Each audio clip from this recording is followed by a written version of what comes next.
Hello friends, कैसे हैं आप सब। फ्रेंड्स, आप सभी का स्टडी विद पूजा चैनल में स्वागत है। फ्रेंड्स, आज हम लोग जिस विषय पे बात करेंगे वह है फूड प्रिजर्वेशन।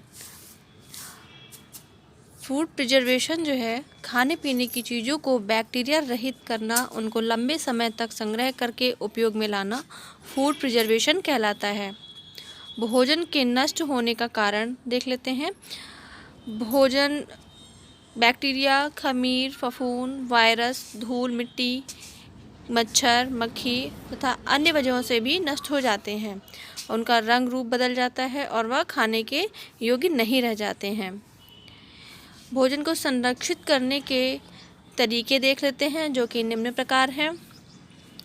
पहला है ठंडी विधि द्वारा संरक्षण by cooling method. Cooling method के अंतर्गत अंडा, मांस, मछली, कच्ची सब्जियां, फल इत्यादि को संरक्षित किया जाता है। इसी प्रकार स्टोरेज में 0 से 30 डिग्री फ़ारेनहाइट तक फल, सब्जी, मांस, मछली इत्यादि को रखा जाता है। इसी प्रकार चिल स्टोरेज में भी तापमान बदल कर अंडा, पनीर इत्यादि को संरक्षित करके रखा जाता है। उष्णता से संरक्षण प्रिजर्वेशन बाय हीट।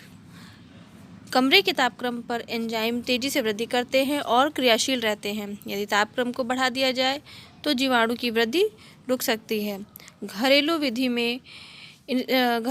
में उबालना, पकाना, तलना इत्यादि तरीकों से उष्णता बढ़ाई जाती है और चीज़ों को संरक्षित किया जाता है। गर्मियों में बार बार दूध को उबाल कर भी कुछ घंटे तक संरक्षित करके रखा जाता है। इसके अतिरिक्त दूध का पाश्चराइजेशन करके दूध को बैक्टीरिया रहित करके बनाया जाता है, संरक्षित किया जाता है अर्थात, और लंबे समय तक इसको रखा जाता है। स्टरलाइजेशन अगला है।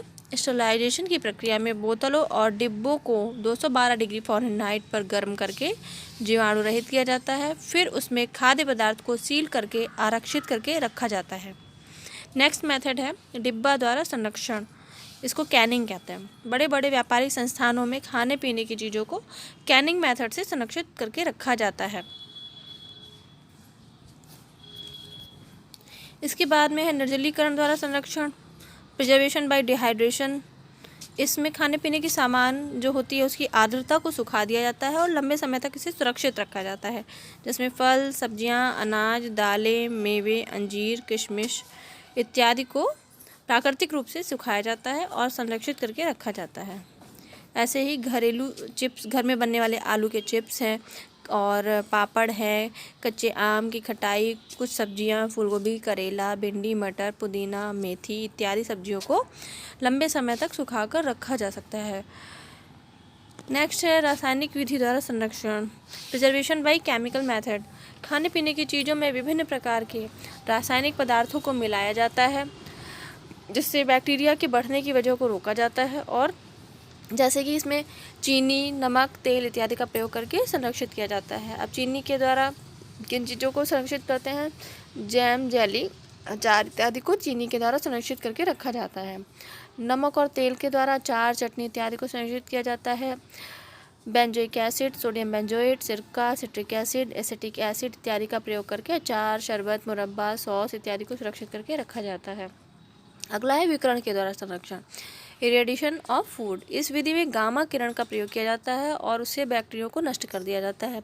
इस विधि द्वारा खाद्य पदार्थ को संरक्षित कर दिया जाता है। फ्रेंड्स, आज हमने देखा कि हम लोग इतने मेथड्स हैं जिनसे हम लोग अपने खाने पीने की चीज़ों को संरक्षित करके रख सकते हैं। Thank you. आप लोग को अगर मेरा पढ़ाई कुछ समझ में आता है तो प्लीज़ लाइक करिएगा, शेयर करिएगा और सब्सक्राइब करिएगा। थैंक्स।